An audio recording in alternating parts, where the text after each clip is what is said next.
Tere, olen Kristjan ja paar nädalat tagasi tegin väikese küsitluse põlvkondade eripärade kohta juhtimises.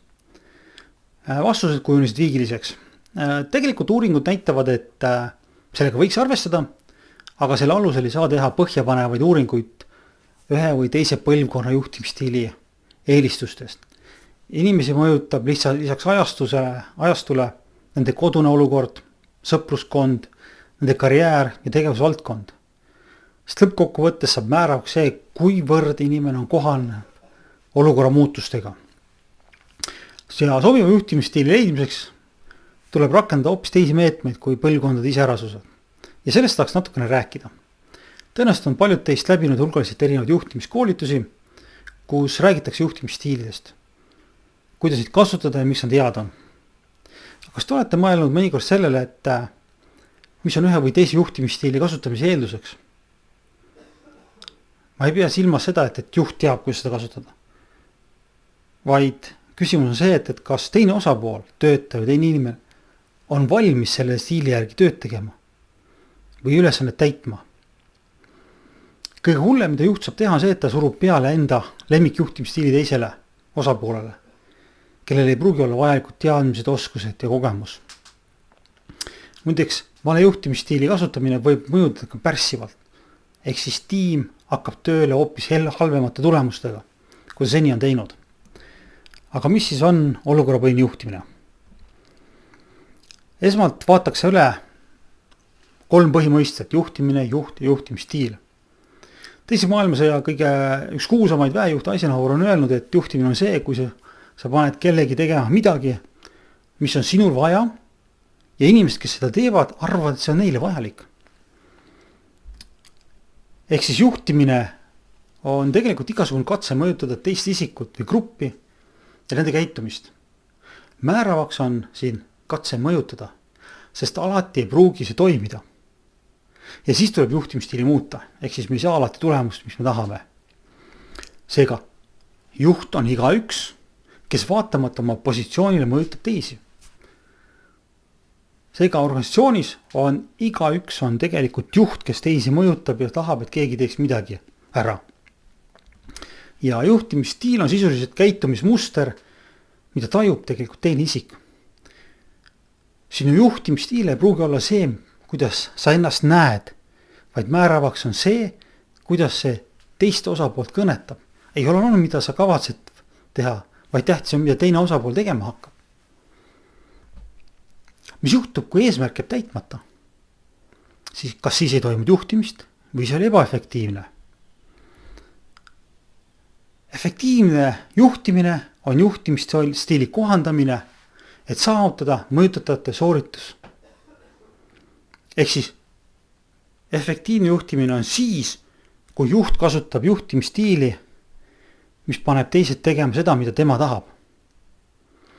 Dr. Hersey, kes on olukorrapõhise juhtimise alusepanija, on öelnud, et vastuolulisem asi, mida juht saab teha, on kohelda kõik ühtemoodi. Ehk siis juhtimises ei kehti põhimõte, juhi teisi nii, nagu sa tahad, et sind juhitakse. Me oleme liiga erinevad. Meil on liiga erinevad teadmised, oskused, kogemused ja harjumused, et meid saaks kõik ühtemoodi juhtida. Kui me läheme nüüd juhtimisstiili juurde, siis me rääksime, et see on käitumismuster. Ja olukorrapõhine juhtimine vaatab juhtimisstiile 2 käitumise kombinatsioonina, ehk siis suunav ja toetav. Suunav käitumine on see, mil määral juht tegeleb täpsete juhiste andmiste ja otsustega, ehk kuivõrd täpselt annab ette struktureeritud tegevuse teisele osapoolele. Ja siin on tähtis see, et mil määral. Ei ole küsimus, et kas jah või ei, kas ta annab või ei anna. Alati annab juht teatud suuniseid. Nüüd küsimus see, et kui konkreetsed nad on. Siinkohal ei tohi segamini ajada sellise levinud sõnadega nagu ülemus või boss. Need ei ole käitumised, need on juhitüübid. Teine on toetav käitumine, mis on see, mil määral juht tegeleb kahepoolse suhtlusega. Seda nimetatakse ka suhtlemisel orienteeritud käitumist, kus oluline on ennekõike juhi ja mõjutada inimese omavaheline suhtlemine. Ja siin ka on see, et kas on madal või on kõrge, et kuivõrd aktiivselt räägib juht ja kuivõrd aktiivselt ta kuulab. ei saa kunagi olla see, et suhtlemist ei toimu. Kui me räägime juhtimisest, me räägime mõjutamisest, me räägime alati suhtlemisest. Seega, olukorrapõhine vahtimine vaatab kahte käitumist, on suunav ja toetav. Ja nagu ikka on sellised ilusad ruudukesed, kus siis horisontaalis on suunav käitumine, madal või kõrge, vertikaalis on toetav käitumine, madal või kõrge. Ja tegelikult võib vaadata seda kogu mudelit 4 alajaotusega. Hakkame altpoolt pihta, kus on S1. See on omane juhtimisstiilile, kus on kõrge suunav ja madala toetav käitumine, siis juht annab väga konkreetselt ette, mida töötaja või teine osapool peab tegema ja siis kahepoolset aktiivset suhtlemist ei toimu. Ja seda juhtimisstiili iseloomustab lause mina räägin, mina otsustan. Kusjuures see ei ole selline karmikäelisus, vaid lihtsalt tõenäoliselt töötajal puuduvad vajalikud eeldused, et ülesanne iseseisvalt täita, siis on juhi kohustus konkreetses olukorras teha kõik selleks, et töötaja saaks asjad tehtud. Teine on S2, seda juhtimisstiil iseloomustab meie räägime, mina otsustan, ehk siis see on selline coach või õpetav juhtimisstiil, kus käib aktiivne suhtlus teise osapoole ja juhi vahel, kuid lõppkokkuvõttes on ikkagi lõppsõna jääb juhile, kes otsustab, kuidas edasi minnakse. Kolmas on selline meie räägime, sina otsustad, kus siis juht samamoodi aktiivselt suhtleb, aktiivselt toetab töötajat, kuid lõppkokkuvõttes otsustab töötaja ise või teine osapool, kuidas ta eesmärgi täidab. Ja 4. on siis selline tõenäoliselt iga juhi unistus, kus teine osapooli töötaja otsustab ja juht usaldab teda. Eks see on selline kirss tordil juhtimise mõistes, kus siis juht vähem suhtleb, rohkem kuulab ja siis lõpuks annab võimaluse töötajal või teise osapool otsustada. Loomulikult on see, nagu ma ütlesingi juba, iga juhi unistus sellisesse olukorda jõuda, kuid see tähendab ka seda, et kui on töötaja, kes vajab väga konkreetseid suuniseid ja nii edasi, siis tegelikult läbi sellise juhtimise on võimalik ta talutada käeotsas olukorda, kus ta lõpuks saab iseseisvalt hakkama, et see kõik sõltub juhist. Aga see toimub alles siis, kui juht valib sobiva juhtimisstiili. Mille alusel juht aga valib selle juhtimisstiili? Selleks on olemas olukorrapõhise juhtimis selline mõiste nagu sooritusvalmidus. Ehk siis kuivõrd tal on olemas vajalikud eeldused teisel osapoolel töötal, et eesmärk saab saavutatud.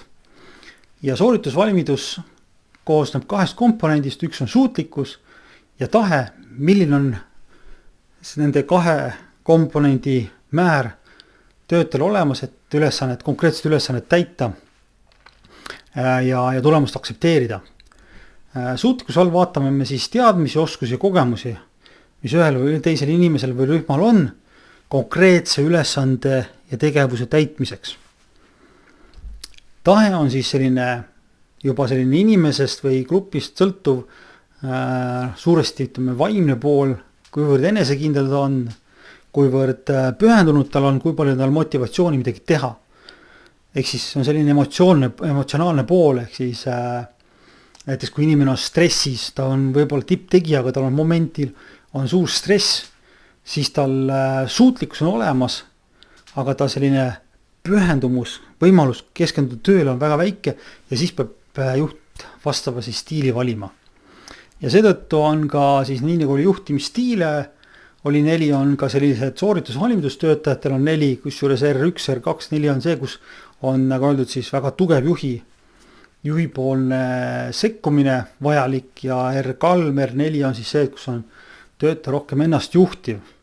Ehk siis R1 poole peal on see, et töötajal ei ole nii palju teadmisi, oskusi ja kogemusi, ta ei ole nii enesekindel ja võimeline pühenduma, et ülesanne lahendada. Samas R4 siis ütleme sooritusvalmidusega töötajal on olemas kõik teadmised, kogemused, oskused, ta on kõrgelt motiveeritud, kõrgelt pühendunud. Ja vastavalt sellele siis toimub siis juhtimisstiili valik. Kui nüüd kasutada töötaja sooritusvalmidusel mitte vastavat juhtimisstiili, siis tulemust ei saavutata. Ja mis seal tagajärjed on, sellest on võimalik rohkem teada seda koolituses. Kuidas siis valida, on sisuliselt 4 sammu, kuidas olukorrapõhise juhtimise raames leida sobiv juhtimisstiil ja seda rakendada. Esiteks siis on vaja võimalikult täpselt defineerida ülesanne, vaadata, kes seda tegema hakkab, milline on tema sooritusvalmidus antud momendil, antud ülesande raames, valida välja juhtimisstiil ja siis anda ülesanne vastavalt sellele töötajale või teisele inimesele. Ja loomulikult lõpuks ka juhi tegevused. Ehk siis see, et kontroll. Küsimus on siis selles, et milline juhtimisstiil vajab suuremat kontrolli, mõni väiksem. Pild tundub see suhteliselt pikk ja keeruline protsess, kuid reaalselt kulub kogenud juhi selleks mõned minutid, mitte rohkem. Ja nagu öeldud, siis kui kasutada valet juhtimisstiili, siis töötajale ülesande selgitamine võib võtta märkimisväärselt rohkem aega, kui see vajalik on ja protsess on väga segane mõlemal osapoolel ning tulemus ei pruugi olla selline, mis ta vaja on. Nagu öeldud, siis on võimalik olukorrapõhist juhtimist õppida. Koolitus on 12-tunnine, mis hõlmab endas selle olukorrapõhise juhtimise mudeli tutvustust, selle kasutamist juhte igapäevases töös, olukorra analüüse ning lisaks on võimalik läbida ka enesekontrolli test, kus saab teada igaüks siis, milline on tema puhul enim kasutatav juhtimisstiil ja siis saab sealt edasi vaadata, kuidas üks või teine asi võiks sobituda. Koolitus lõpeb rahvusvahelise tunnistusega. Kui teil on rohkem küsimusi olukorrapõhise juhtimise kohta, üldse või koolituse kohta, siis leiab seda minu kodulehel või võite mulle veel kirjutada. Seniks edu ja tänud tähelepanu eest!